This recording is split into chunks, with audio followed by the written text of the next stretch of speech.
दोस्तों, आप सभी का स्वागत है आपके अपने चैनल द यूनिवर्सल में। तो इससे पहले का वीडियो में हम लोगों ने देखा था मुखिया की जिम्मेवारी, ग्राम पंचायत के बारे में। अब उसी को कंटिन्यू रखते हुए उप मुखिया की जिम्मेदारियां क्या होती है वो जानेंगे आज, ठीक है। तो सबसे पहले पढ़ लेते हैं, उसके बाद मैं एक्सप्लेन करूंगा। मुखिया द्वारा समय समय पर लिखित आदेश के रूप में सौंपे गए शक्तियों, कार्यों एवं कर्तव्यों का निर्वहन करेगा। मुखिया क्या करेगा ना, उप मुखिया को कुछ कुछ मतलब कि काम देगा और उस काम को ये जो उप मुखिया करेगा, ठीक है। और उप मुखिया का भी कुछ काम होता है और जो शक्ति होता है उसको यूज करना होता है, ठीक है। साथ ही ग्राम पंचायत के सामान्य या विशेष प्रस्ताव द्वारा निर्देशित कार्यों का निर्वहन करेगा, ठीक है। ग्राम पंचायत में जो भी कुछ प्रस्ताव निकलता है, उन लोगों को बैठक के बाद कोई काम होता है कि हाँ ये काम जो है उप मुखिया देखेगा, तो वो सारे काम जो है वो करेगा, ठीक है, उसका निर्वहन करेगा। मुखिया की अनुपस्थिति में मुखिया द्वारा संपादित किए जा रहे सभी शक्तियों, कार्यों एवं कर्तव्यों का अक्षरश निष्पादन निर्वहन करेगा। कौन करेगा? उप मुखिया करेगा, ठीक है। अगर मुखिया नहीं रहा तो उप मुखिया उसकी जिम्मेवारी उठाएगा, ठीक है। अब नेक्स्ट टॉपिक देखते हैं, ग्राम पंचायत का स्टाफ। ग्राम पंचायत में कौन कौन सब स्टाफ होते हैं? ग्राम पंचायत में एक पंचायत सचिव की नियुक्ति सरकारी नियमानुसार सक्षम पदाधिकारी द्वारा किया जाएगा। अब जैसे जानते हैं कि ये गवर्नमेंट की तरफ से हो जाता है, ठीक है, पंचायत सचिव का। कभी कभी वैकेंसी निकलता है, अभी भी वैकेंसी निकला हुआ है पंचायत सचिव का, अभी आया नहीं है। तो ये एग्जाम के हिसाब से पंचायत सचिव को जो बिहार गवर्नमेंट है वो हर एक पंचायत में पोस्टिंग करती है और इसका काम है लेखा जोखा मतलब रखना पूरा ग्राम ग्राम पंचायत जो होता है, ठीक है। अब पंचायत सचिव ग्राम पंचायत कार्यालय का प्रभारी होता है। ये ग्राम पंचायत का जो सचिव होता है वो ग्राम पंचायत में जो कार्यालय होता है उसमें जो जितना भी लेखा जोखा होता है, जितना रजिस्टर होता है, उसका ये हेड होता है, प्रभारी होता है। और उसके सभी कर्तव्यों का निष्पादन सरकारी निर्देशों के अनुसार, सरकार जैसा निर्देश करती है उसको, वो उसके हिसाब से वो काम संपन्न करती है। तथा बिहार ग्राम पंचायत, जो बिहार ग्राम पंचायत के नियमावली 2011 के तहत जो सब भी उसका काम है वो उसको करना है, ठीक है। ग्राम पंचायत अपने कार्यों के संचालन के लिए भुगतान के आधार पर अवैतनिक कर्मचारियों या व्यवसायिकों की सेवा राज्य सरकार के निर्देशानुसार ले सकती है। अब ग्राम पंचायत में क्या है कि कुछ भी अवैतनिक अवैतनिक मतलब जिसको वेतन नहीं मिलता है, ऐसे कर्मचारी उसका भी मदद ले सकता है, उसको कुछ पैसा दे करके। जैसे कोई पढ़ा लिखा आदमी है, ठीक है, अगर कहीं काम होने का है तो उसको लेकर के वो काम करवाएगी। कौन? ग्राम पंचायत। तो ये संचालन ग्राम पंचायत का स्टाफ ये करेगा ना, लेखा जोखा तो वही करता पंचायत सचिव, तो बस उसी का काम है। अब नेक्स्ट देखते हैं, ग्राम पंचायत दल का गठन। ग्राम पंचायत दल का गठन कौन करता है और इसका काम क्या है? ग्राम पंचायत पहरा, निगरानी एवं आकस्मिक घटनाओं जैसे अगलगी, बाढ़, बांध में दरार, महामारी, चोरी डकैती आदि का सामना करने, सार्वजनिक शांति एवं व्यवस्था बनाए रखने तथा सरकार द्वारा समय समय पर सौंपे गए कार्यों का संपादन करने हेतु विहित रीति से एक दलपति की नियुक्ति की जाएगी, ठीक है। ये ग्राम पंचायत ही डिसीजन लेता है कि चलो इस गांव में ज़्यादा चोरी डकैती होता है तो कुछ लड़कों को या कुछ व्यक्ति को ग्राम रक्षा दल में ले लिया जाता है। कभी कभी वैकेंसी भी निकाला जाता है कि चलो सारे पंचायत में 4-5 ग्राम रक्षा दल होंगे, उसका कुछ सैलरी होता है, उसी में से एक हेड बना दिया जाता है, उसी को दलपति बोलते हैं, मतलब कि उस दल का पति, हेड, उसकी भी नियुक्ति की जाएगी। एक दलपति के अधीन प्रत्येक ग्राम पंचायत के अंतर्गत एक ग्राम रक्षा दल का गठन किया जाएगा। वही ग्राम रक्षा दल का, जैसे अब मान लीजिए एक ग्राम में 10 लड़के को मतलब कि ग्राम रक्षा दल में ले लिया, उसका दलपति उसके उसके अंडर में सारा बंदा रहेगा। ग्राम रक्षा दल में ग्राम के 18 वर्ष से 30 वर्ष तक के शारीरिक रूप से सभी योग्य व्यक्ति सदस्य होंगे। ठीक है। ग्राम रक्षा दल के गठन एवं कर्तव्य एवं उपयोग के लिए सरकार नियम बनाएगी। वो सरकार नियम बनाएगी, उसके हिसाब से गांव में वैकेंसी निकाल के चलो 4000 5000 2000 जो भी है एक बंदे को दे करके रख लेगी, ताकि कुछ ऐसा घटना घट जाए तो वो बंदे लोग को बुला करके मदद लिया जा सके। ठीक है ना। आगे देखते हैं, सबसे इंपॉर्टेंट चीज है, ये एग्जाम में पूछा भी गया है बहुत बार, बीपीएससी में हो या यूपीपीएससी में हो। ग्राम पंचायत और ग्राम सभा में संबंध क्या होता है? ग्राम पंचायत और ग्राम सभा में संबंध इससे पहले वाली वीडियो में मैंने बता दिया था, लेकिन यहां भी देख लीजिए एक बार। ग्राम पंचायत के सभी मतदाता ग्राम सभा के सदस्य होंगे। जितने भी वोटर लिस्ट में नाम है ना, वो सभी लोग ग्राम पंचायत के, वो ग्राम सभा का सदस्य होगा, ग्राम सभा का। ठीक है। अधिनियम के अंतर्गत सौंपे गए सभी 29 विषयों के, ये जो पंचायत है ना, इसको 29 विषय में बांटा गया है। ठीक है। तो उसी के हिसाब से बोला गया, जो बिहार में लागू हुआ 2006 के अधिनियम के हिसाब से लागू हुआ है। 1993 का जो पंचायती राज अधिनियम है, जिसको कानूनी संवैधानिक शक्ति मिला हुआ है, उसको 2006 में बिहार में लागू किया गया। तो उसी में 29 विषय है। ठीक है। अधिनियम के अंतर्गत सौंपे गए सभी 29 विषयों के कार्यों के अनुसार ग्राम सभा के प्रति मुखिया, उप मुखिया एवं ग्राम पंचायत सदस्य उत्तरदायी होता है। इसका क्या मतलब है? इसका ये मतलब कि अगर ग्राम सभा का कोई भी बंदा अगर कुछ मतलब कि काम हो उसको, या कुछ भी उसको पूछना हो, या कोई भी जवाब तलब करना हो, तो ये मुखिया, उप मुखिया और ग्राम पंचायत का सदस्य, जिसको वार्ड मेंबर बोलते हैं, उसको आंसर देना, उसको उत्तर देना जरूरी बनता है। ठीक है। लेकिन यहाँ तो उल्टा चलता है, किसी वोटर, कोई सभी आदमी हो, वो मुखिया से भी नहीं पूछ सकता है, ना वार्ड मेंबर से पूछता है, सर सर करते करते उसको नीचे दबा के रखता है। लेकिन यहाँ पे उल्टा होता है, पावर ग्राम सभा वाले को ज्यादा मिला होता है, ग्राम पंचायत वाले को कम। ठीक है। क्योंकि ये इसके प्रति उत्तरदायी होता है। अब यहाँ पे लिखा है, ग्राम सभा के निर्णय को ग्राम पंचायत की बैठक द्वारा कार्यान्वित किया जाएगा। ग्राम सभा का जो बैठक होता है 2 महीने में एक बार, 3 महीने में एक बार। ठीक है। इससे पहले मैंने बताया था ना, 3 महीने में कम से कम एक बार ग्राम सभा का बैठक होगा।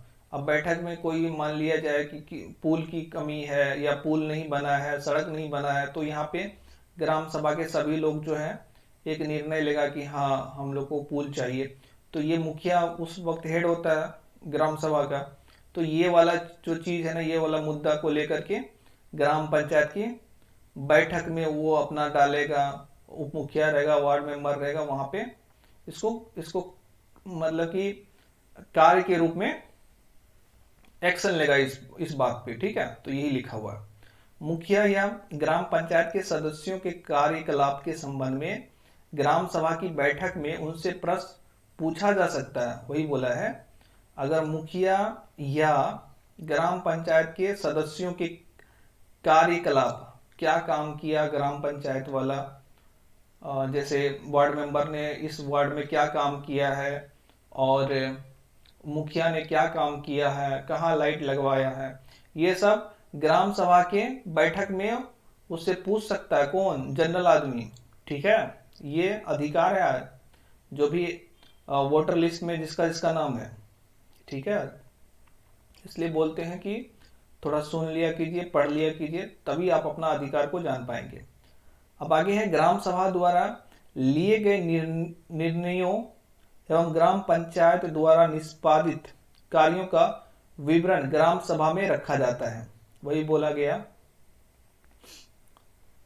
सारा चीज जो ग्राम पंचायत ने काम किया है, क्या क्या काम संपन्न कर चुका है, वो ग्राम सभा में रखा जाएगा।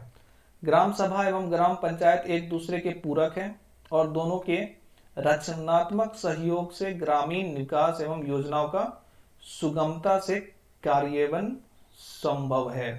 कहता वही एक दूसरे के पूरक है। एक ग्राम सभा में आदमी लोग अपना अपना ये सजेशन रखता है कि नहीं ये काम होना चाहिए, वो काम होना चाहिए, वहां से पारित होने के बाद ग्राम पंचायत में जाता है, चलो इस ग्राम में या इस पंचायत में है ऐसा ऐसा प्रॉब्लम है, लोगों ने बोला है, तो मुखिया जाके वहां पे ग्राम पंचायत में बोलेगा, सब वार्ड मेंबर बोलेगा हाँ ये काम होना चाहिए, इस हिसाब से तो वो काम करेगा फिर वहां से। तो वही लिखा है कि एक दूसरे के पूरक होते हैं, एक बोलता है दूसरा करता है, ये बात होगी। ठीक है, अब आगे देखते हैं ग्राम पंचायत की संपत्ति और निधि। ग्राम पंचायत का संपत्ति क्या होता है? ग्राम पंचायत राज अधिनियम 2006 में पंचायतों को संपत्तियां अर्जित करने, धारण करने तथा राज्य सरकार की पूर्व अनुमति से उसका निपटान करने की शक्ति प्रदान है। ठीक है, किसको? ग्राम पंचायत, पंचायतों में। ठीक है, ये कोई भी पंचायत होगी, ग्राम पंचायत नहीं है। पंचायतों को विभिन्न स्रोतों से जो धन प्राप्त होता है, अगर कोई कोई पंचायत में क्या होता है कि टैक्स लगता है, चलो ये पंचायत में तुमको सड़क मिलेगा, पानी मिलेगा, सब चीज मिलेगा, तो उस पर थोड़ा थोड़ा टैक्स लगा देता है हर घर पे। तो वही बोलता है जो धन प्राप्त होता है उसे पंचायत निधि में, एक पंचायत निधि का अकाउंट होता है, उसमें जमा किया जाता है। ठीक है, इस पंचायत के नाम से, जैसे किसी का कोई पंचायत है, उस पंचायत में एक अकाउंट खुला होता है पंचायत निधि के नाम से, उसी में सारा जो धन आता है पंचायत के टैक्स से, तो उसको जमा किया जाता है। ठीक है, पंचायत द्वारा किए जाने वाले कार्यों पर जो खर्चा आता है उसे इस निधि के प्रयोग से पूरा किया जाना है। जो खर्चा होता है, अब जैसे कहीं रिपेयरिंग वगैरह करना है तो इसी से निकाल करके काम किया जाता है। और पंचायत निधि में गवर्नमेंट, सरकार भी पैसा जमा करती है, ये पंचायत में इतना रुपया है, ये काम होना है, वो सब। इस संबंध में ऐसे नियम है जो पंचायत निधि से धन प्राप्त करने या धन निकालने की क्रियाविधि को नियंत्रित करते हैं। इस नियमों का कड़ाई से पालन करना बेहद जरूरी है। बहुत सारा इसमें नियम कानून लगता है कि पैसा कैसे निकाला जाए, किसका किसका मतलब हस्ताक्षर होना है, तभी जाके निकलता है ना। अब है ग्राम पंचायत द्वारा करारोपण। ग्राम पंचायत द्वारा मतलब कौन कौन सा कर लगाया जाता है? ग्राम पंचायत को कर लगाने की शक्ति अधिनियम के प्रावधानों के तहत है। इसके अंतर्गत होल्डिंग कर, संपत्ति कर, सभी प्रकार की आवासीय और वाणिज्यिक संपत्तियों पर कर, व्यवसायों, व्यापारों आदि पर लगाए जाने वाले कर, जल कर, प्रकाश शुल्क तथा स्वच्छता शुल्क आदि सम्मिलित है। परंतु फीस या शुल्क सरकार द्वारा निर्धारित किया जाएगा। ठीक है, ये कोई ग्राम पंचायत में मुखिया डिसाइड नहीं करेगा कि हाँ आपको इतना टैक्स देना है, उतना टैक्स देना है, वो सरकार डिसाइड करती है। तो उसके हिसाब से फिर आपको पंचायत निधि में या मुखिया को पास जमा करना होता है, वो पंचायत निधि में जमा करेगा। ठीक है, अब पंचायतों को वित्तीय सहायता एवं अन्य साधन। पंचायतों को जो वित्तीय सहायता मिलता है, कहाँ से मिलता है वो देखिए। बिहार पंचायत राज अधिनियम 2006 के प्रावधान के अंतर्गत गठित राज्य वित्त आयोग द्वारा की गई अनुशंसा, जिसे सरकार ने स्वीकृत कर अधिसूचित कर दिया है, के आधार पर प्रत्येक पंचायत को राजकोष से सहायता अनुदान या सहायी अनुदान प्राप्त करने का अधिकार है। ठीक है, हर एक पंचायत का अपना अपना ये होता है, वो जिला से आवंटित होता है, तो वो है। ठीक है, वो सरकार से आती है। ग्राम पंचायत, पंचायत समिति तथा जिला परिषद अपने अपने क्षेत्राधिकार की स्थानीय सीमाओं के अंतर्गत अधिनियमानुसार सरकार द्वारा निर्दिष्ट अधिकतम दर के तहत कर शुल्क लगा सकते हैं। राज्य वित्त आयोग की अनुशंसा पर ग्राम पंचायत, ग्राम समिति एवं जिला परिषद कर फीस संग्रहण सरकार के निर्देशानुसार कर सकते हैं। तो वो पहले कर जो लगाते हैं, फिर वो पैसा जो आता है, वही सब लिखा हुआ है, इसमें कोई बड़ी बात नहीं है। ठीक है, ग्राम पंचायत, पंचायत समिति एवं जिला परिषद क्रमशः ग्राम पंचायत के नाम से नाम से ग्राम पंचायत निधि, पंचायत समिति के नाम से पंचायत समिति निधि एवं परिषद के नाम से जिला परिषद निधि का गठन करते हैं और जमा खाते में अपनी अपनी राशियां जमा कर या व्यय खर्च कर सकते हैं। इसी में पैसा गवर्नमेंट की तरफ से आता है। ग्राम पंचायत के नाम से तीन अकाउंट बनता है। एक तो पंचायत के लेवल पे ग्राम पंचायत निधि बोलते हैं, समिति के पंचायत समिति के नाम से भी होता है पंचायत समिति निधि, और जिला लेवल पे होता है जिला परिषद के नाम से जिला परिषद निधि। ठीक है, इन तीनों अकाउंट में पैसा जमा होता है और कुछ कुछ जो है यहाँ का जनता जो है, पंचायत का जनता, जिला का जनता, उस पर टैक्स लगता है। कोई कोई जिला जैसे कोई घर बनाता है उसका टैक्स देना पड़ता है। ये सब सारे पैसा जो है इस हिसाब से वो लगाता है, वो सरकार की अनुशंसा पे कि कितना कितना रेट रहेगा, उसी को इस अकाउंट में जमा किया जाता है। अगर पैसा नहीं रहेगा तो वो सरकार की तरफ से और भी आएगा। ठीक है, ये समझ गए पंचायतों की वित्तीय सहायता एवं अन्य साधन। अब देखते हैं बजट। बजट क्या होता है कि एक आकलन होता है कितना खर्च होगा, कितना आएगा, कितना कितना काम कराना है, उसी को बजट बोलते हैं। ठीक है, लेखा जोखा एक साथ। बजट में संभावित सभी आय एवं व्यय का वार्षिक आकलन होता है। ठीक है, ये बजट संसद में भी पेश होता है, विधानसभा में भी पेश होता है। ठीक है, तो पंचायत पे लेवल पे भी बजट निकलता है। बजट में क्या होता है कि एक साल में कितना पैसा आएगा, कितना जाएगा, उसका लेखा जोखा होता है, जिसमें प्रस्तावित कार्यक्रम का वित्तीय विवरण प्रकट होता है। पंचायती राज संस्थाओं के लिए बजट उसके एक वर्ष के कार्यक्रम का स्वीकृत दस्तावेज है। कोई भी व्यय बिना बजट के अनुमोदन के नहीं हो सकता। जब तक बजट नहीं बनाएंगे तब तक क्या होगा, आप जो है कुछ भी पास नहीं हो पाएगा कि हाँ कितना पैसा चाहिए, अब सरकार से फंड चाहिए कि नहीं चाहिए, वो नहीं मिलेगा आपको। बजट चाहिए तभी ज्यादा आपके साहब पंचायत में पैसा मिलेगा। एक मिनट,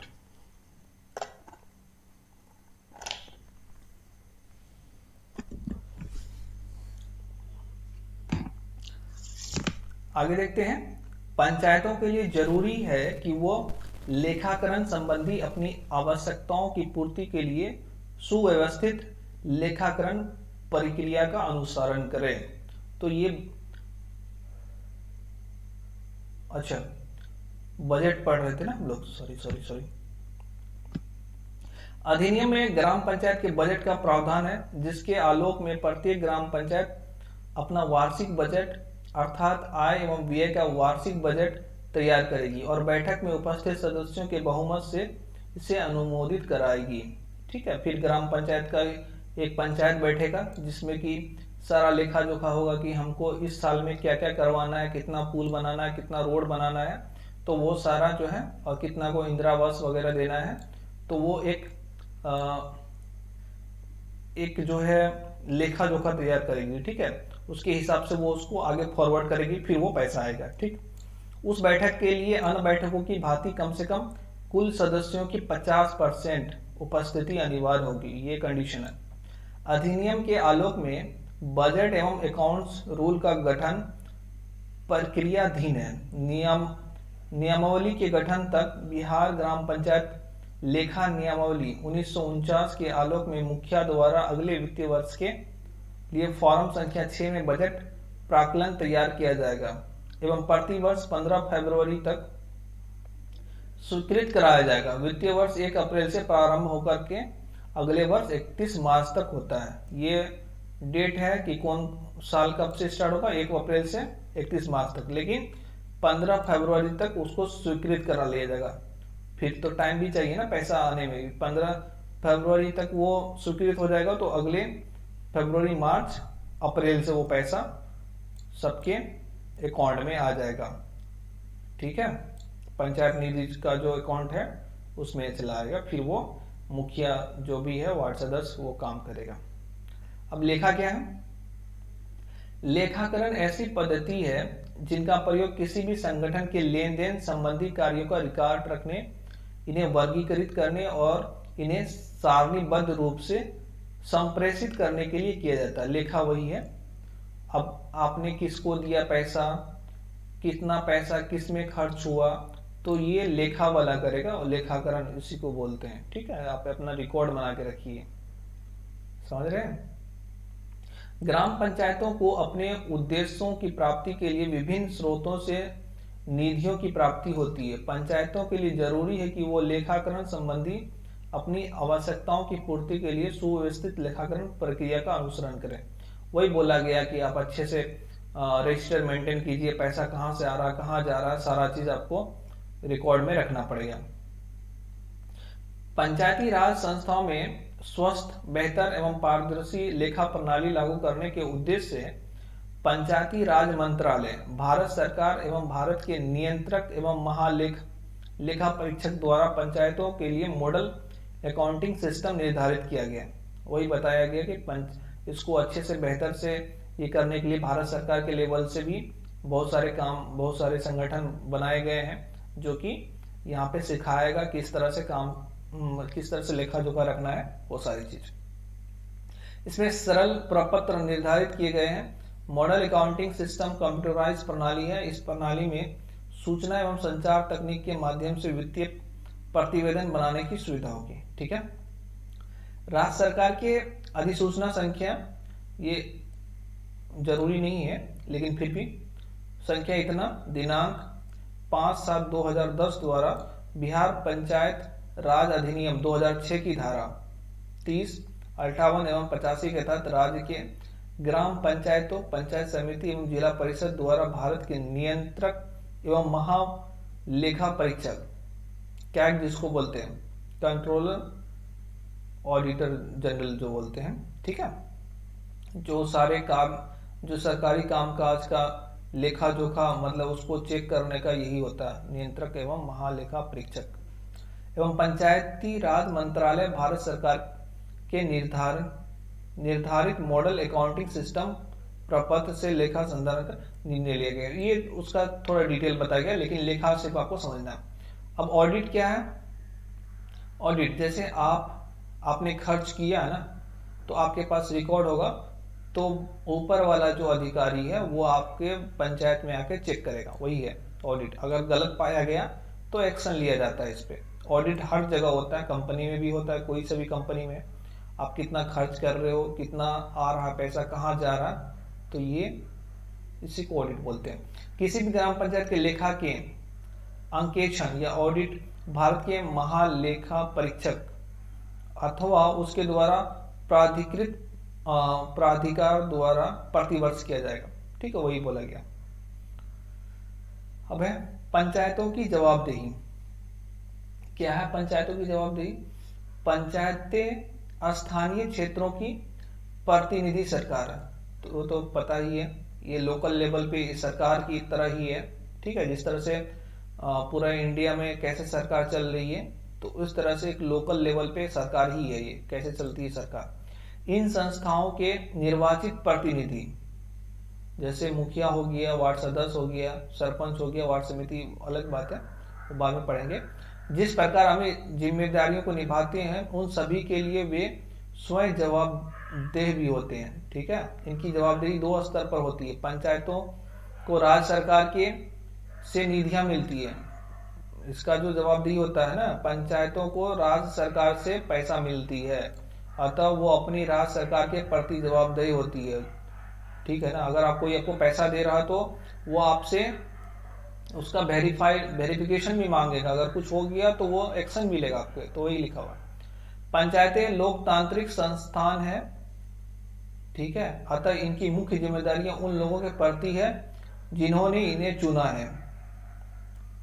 कहता है जैसे बताया गया ना, लोकतंत्र जनता के लिए, जनता के लिए, जनता के द्वारा चुना गया सरकार है, जो वही वाला बात है यहाँ पे। इनकी मुख्य जिम्मेदारियां उन लोगों के प्रति है जिन्होंने इसे चुना है। वो आम जनता के लिए, जो जिसने इसको वोट देके जिताया, उसके प्रति जिम्मेवारियां हैं कि उसका जो सारा दुख दर्द है वो खत्म करे। जिसके पास घर नहीं है घर दे, जिसके पास जहाँ रोड नहीं है रोड बनाए, तो वही इसकी जिम्मेवारियां हैं। इन दोनों स्तरों पर इसकी जवाबदेही सुनिश्चित करने के लिए पंचायतों को अपनी गतिविधियों के संबंध में बेहद सजग रहना होगा। ये तो एक बता दिया कि आप सजग रहिए। पारदर्शिता मतलब कि ट्रांसपेरेंसी क्या है, कितना ट्रांसपेरेंसी है, इसको भी कुछ तो देखना पड़ेगा ना, कैसे आप लोग ट्रांसपेरेंट है या नहीं है। पंचायतों को अपनी वित्तीय लेन देन के संबंध में स्पष्टता बनाए रखनी है। सूचना अधिकार अधिनियम अनुसार कोई भी नागरिक पंचायत के किसी भी वित्तीय लेन देन से संबंधित सूचना की मांग कर सकता है। जब कभी ऐसी सूचना की मांग की जाए तो पंचायत को बिना विलंब तत्काल समस्त सूचना प्रदान करनी है। पंचायत, ये देखिए, सूचना का अधिकार अधिनियम 2005 हम लोग का पारित हुआ है गवर्नमेंट की तरफ से, बिहार सरकार, इंडियन गवर्नमेंट की तरफ से।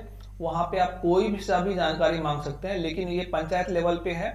तो जैसे ग्राम सभा में अगर पंचायत होता है या कुछ और भी होता है, तो आप डायरेक्ट वहां से पूछ सकते हैं, हाँ भाई कितना लाइट आया, कहाँ गया, वो बताओ मुझे।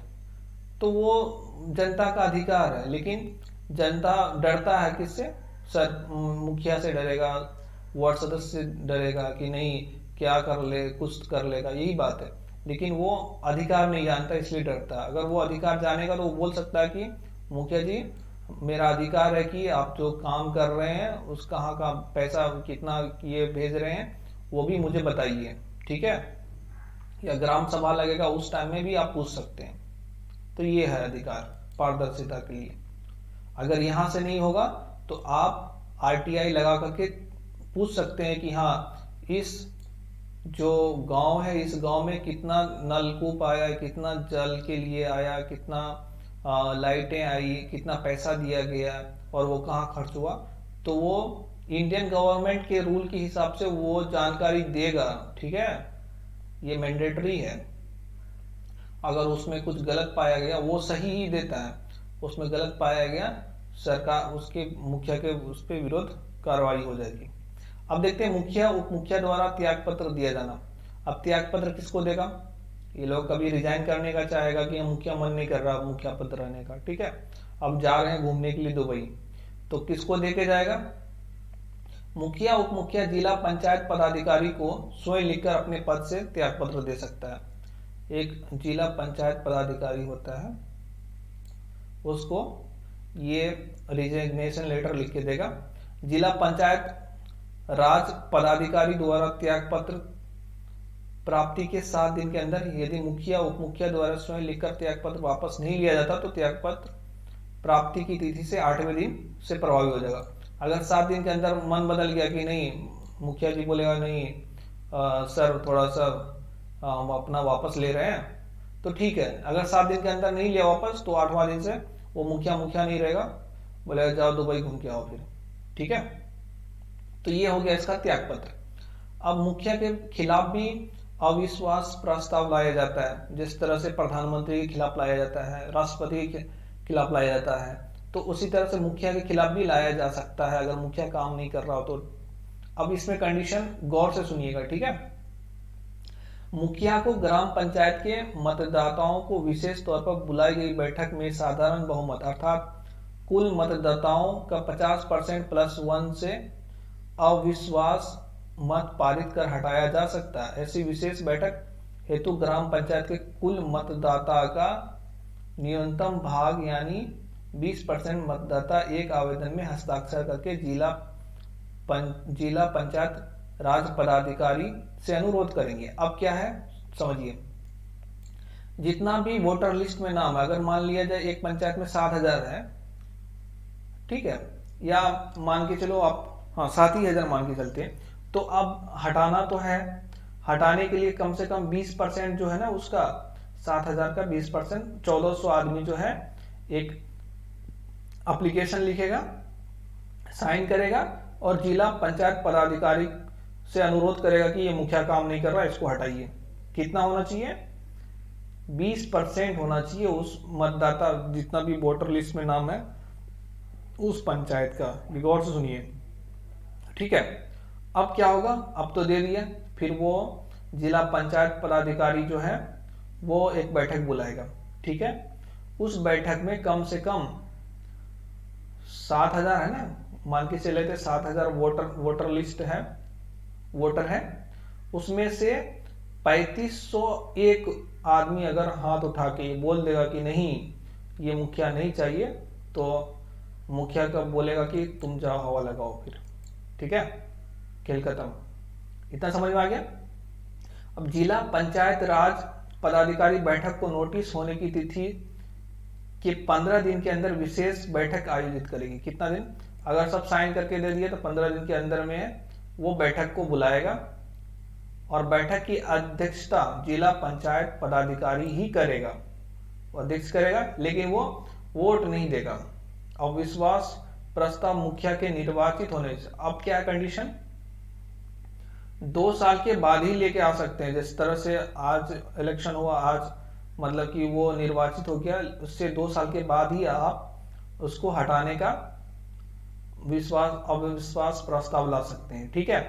अगर हाँ, और 2 कंडीशन है, 2 साल या 2 साल के बाद या 6 महीने अगर विशेष मतलब लास्ट हो रहने लगा, कि जैसे मान के चलो इसका अगले साल 6ठा महीना में खत्म हो जाएगा, इस साल के जनवरी तक में आप इसको लेके नहीं आ सकते हैं, ठीक है। वही बोला है, 6 महीने अगर बचा है तो अविश्वास प्रस्ताव नहीं ला सकते हैं, और 2 साल के अंदर है तो नहीं ला सकते हैं। समझ में आई बात।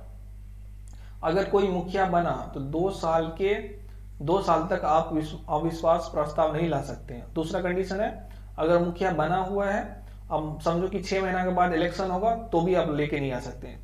2 साल के बाद और 4.5 साल से पहले आप लेके आ सकते हैं, ठीक है।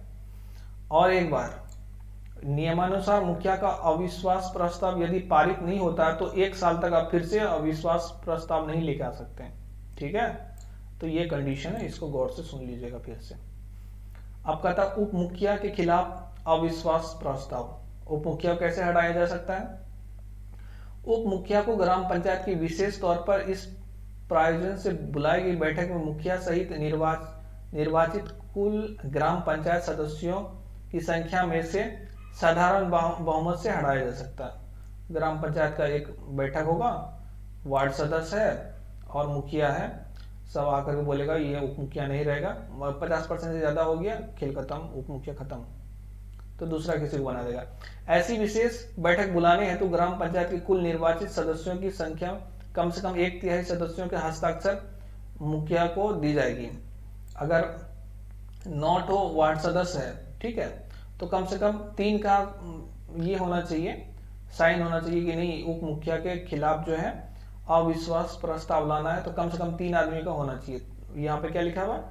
1/3, 1/3। जितना अगर 12 है तो 4, कम से कम 4 का साइन होना चाहिए, 4 वार्ड सदस्य का। आवेदन प्राप्त होने की तिथि के 7 दिनों को, वहां पे कितना था? 15 दिन, यहाँ पे 7 दिन के अंदर मुखिया ग्राम पंचायत कार्यालय में इस प्रस्ताव पर विचार हेतु विशेष बैठक बुलाकर उस बैठक की अध्यक्षता करेगा। मुखिया की तरह ही उप मुखिया के विरुद्ध भी पदावधि प्रथम बैठक यानी शपथ, वही वाला कंडीशन है कि 2 साल तक आप लेके नहीं आ सकते हैं, और लास्ट के अंतिम 6 महीने के दौरान आप अविश्वास प्रस्ताव नहीं ला जा सकता है। ये जो भी मुखिया बनने जा रहे हैं या उप मुखिया बनने जा रहे हैं, जो भी वार्ड सदस्य बनने जा रहे हैं, इसको जरूर देखिएगा ताकि आपका भी नॉलेज बढ़ सके। नॉलेज अगर रहेगा तो आप दूसरों से बढ़ के रहिएगा, ठीक है। नियमानुसार उप मुखिया का अविश्वास प्रस्ताव यदि पारित नहीं होता है तो अगले 1 वर्ष की कालावधि के भीतर पुनः अविश्वास प्रस्ताव नहीं लाया जा सकता। सिंपल सी बात है। अब क्या कहता है? मुखिया उप मुखिया को सरकार द्वारा हटाया जाना। अब क्या, ये तो वोटर लिस्ट में नाम जिसका था, जो जनता था वो उसके द्वारा था, अब सरकार कब हटाएगा? अब देखिए, अधिनियम के प्रावधानुसार सरकार के विचार में यदि कोई मुखिया अथवा उप मुखिया बिना समुचित कारण के 3 लगातार बैठकों में अनुपस्थित रहे या जानबूझकर इस अधिनियम के अधीन अपने कार्यों एवं कर्तव्यों को करने से इनकार करे या उपेक्षा करे, शक्तियों का दुरुपयोग करने एवं कर्तव्यों का निर्वहन में दुराचार का दोषी पाए जाने या शारीरिक और मानसिक रूप से अक्षम होने, किसी भी आपराधिक मामले का अभियुक्त होने के कारण 6 माह से अधिक फरार हो जाने का दोषी हो तो ऐसे मुखिया या उप मुखिया को स्पष्टीकरण हेतु समुचित अवसर प्रदान करने के उपरांत हटाया जा सकता है। अब पता चला कितना, पहले तो तीन बैठक में लगातार नहीं आ रहा है, ठीक है, ग्राम पंचायत का बैठक में नहीं आ रहा या ग्राम सभा के बैठक में नहीं आ रहा है। अब क्या करेगा, इस पे आदमी या कि ग्राम जो भी है, पंचायत सचिव जो भी है, वो बोलेगा आगे, डीएम को बोलेगा या पंचायत पदाधिकारी को बोलेगा, वो मुखिया नहीं आ रहा है बैठक में, तो वो आगे उसका एक्शन लेगा उस पे। उसको सबसे पहले पूछेगा भी क्यों नहीं आ रहे भाई, क्या हो गया, अगर बीमार है वो या मानसिक रूप से पागल हो गया या शारीरिक रूप से विकलांग हो गया, बीच में एक्सीडेंट हो गया, तो इस अवसर पे मतलब कि इस कंडीशन में क्या करेगा, सबसे पहले तो उससे स्पष्टीकरण मांगेगा, भाई तुम क्यों नहीं आ रहे हो। अगर देखेगा कि हाँ ये गलत झूठ बोल रहा है, बोले 9 तो 11 हो जाओ, फिर खेल खत्म यहाँ से मुखिया का, उप मुखिया का भी। निहित अब क्या बोलता है,